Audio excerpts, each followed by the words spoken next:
Now to change the oil, we're going to actually extract it through the oil dipstick. And then we're going to use a pump, and that pump is going to go, the tube is going to go right down that dipstick hole and pump the oil out.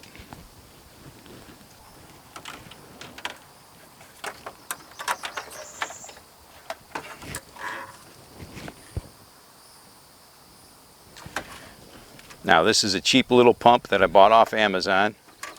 I'm not going to try to tell you it's the best quality, but it works.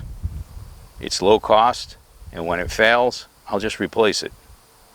Now it works on 12 volts, and we're going to get that 12 volts right off our car battery. You got a positive and a negative. One's going to go to the ground of the vehicle, or the body of the vehicle, and the other side goes to the positive side of the battery. Now, as you know, your battery on the Ram Promaster is up in front, right at the feet of the driver, but there's a positive battery connector under the hood to jump start the car.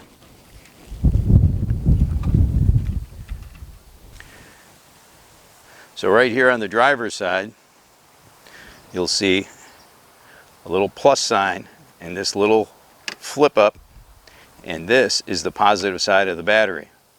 This is what you would also use if you ever had to jump start your Ram Promaster, but jump starting is a total another video. Right above this, where this brake fluid fill is, underneath there's a bolt, and that bolt right there is where I'm going to connect my negative. You could connect the negative any place on the body where you had a good connection to the body, not a painted surface. So after I got this ground connected, then I'm going to connect my positive. So now my pump is connected.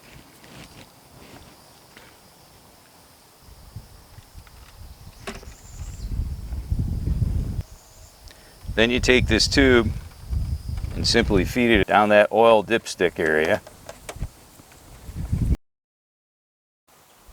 The length of the tube that goes into your oil pan is very important, because if it's too long, it'll curl up in the drain pan and not be at the bottom. So, based on my research and trial and error, I know that for the Ram Promaster, the length should be 28 3/4 inches from the top of the dipstick tube to the bottom of the oil pan. That will allow you to take out all the oil from the oil pan. So 28 3/4 to 29 inches is what you should give a try. And I think you'll see you'll get the most oil out with that length.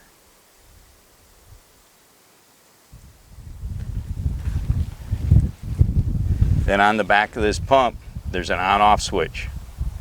But before you turn it on, you've got to get the other side into your container.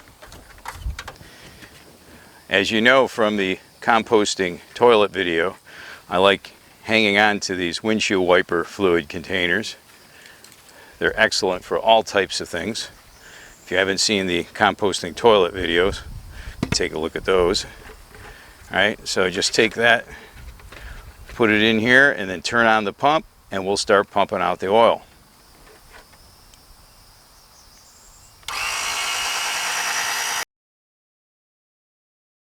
Now I pause for a moment to take the oil filter cap off to help the oil flow even better. And if you do this when the oil is warm, it'll flow a lot faster also. So here we go.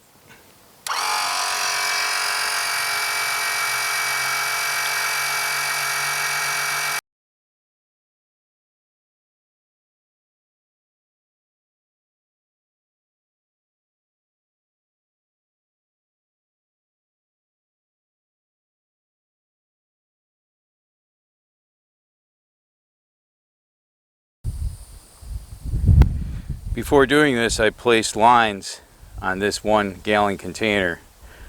Each line is 32 ounces, which is the same as a quart. So it shows me approximately how much I've taken out. It's a good gauge. Also, you need to make sure that the length of this is the right length to meet the bottom of your oil pan and not hit the bottom and curl back up. And that measurement is 28 3/4 inches.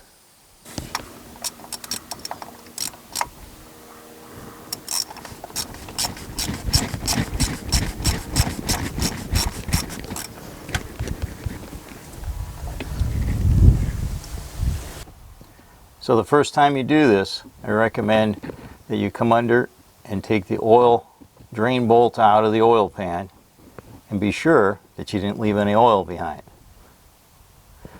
This will tell you that you've got the right length to drain the oil. And once you figure that out the first time, you'll have confidence in being able to do it time and time again. So if we pull this out, we should have nothing or 1 or 2 drips. If the oil comes pouring out, we know the length of our tube was not correct. So we got nothing. Oop, there goes a drip. So we got one little drip, probably from the oil that was on this bolt. So I'm confident that my measurement is correct, and I can change the oil while I'm driving. I can change the oil when I'm traveling.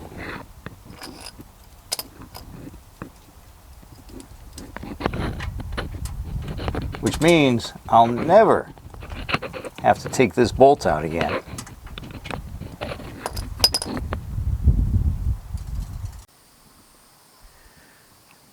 Now if you take a look at these 2 jugs, this is the old oil, and before I filled it with the old oil, I measured 32 ounces, which is 1 quart, and put that in here and marked 1 quart, 2 quarts, 3 quarts, 4 quarts, and did the same on this one, 5 quarts.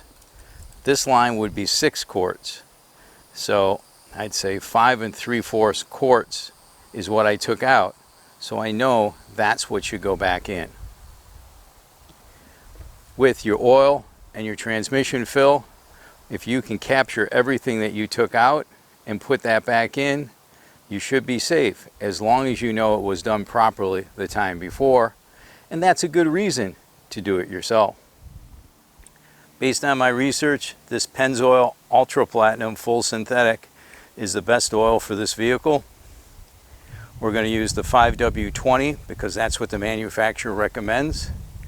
And as I showed you, we took 5 3/4 quarts out of the vehicle, and that's what we're going to put in.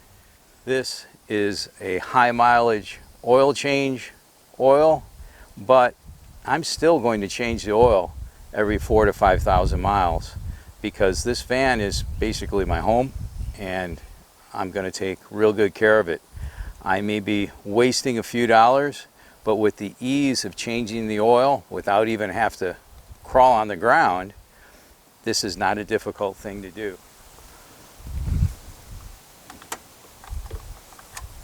Take the cap off, put a funnel in, and pour.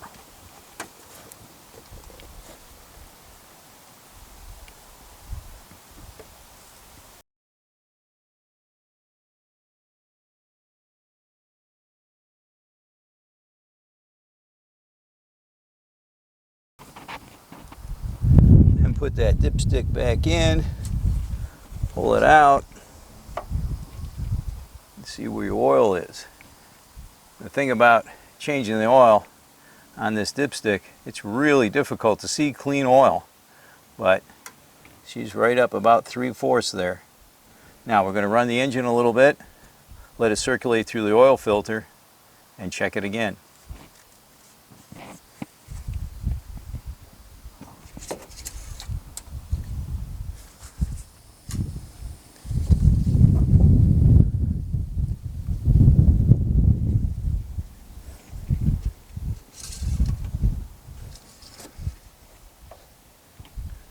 And we check it again, and she looks in good shape.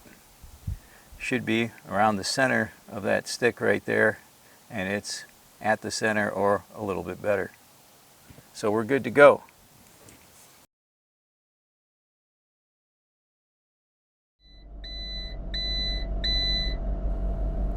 To reset the oil switch warning light, place the key in the ignition and turn to the accessory position, but do not start the van. Within 10 seconds, depress the gas pedal 5 times, then remove the key.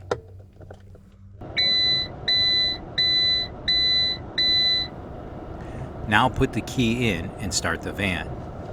The oil change warning light should be gone. I don't depend on the oil change warning light. I change the oil more often than that, usually between 4,000 and 5,000 miles.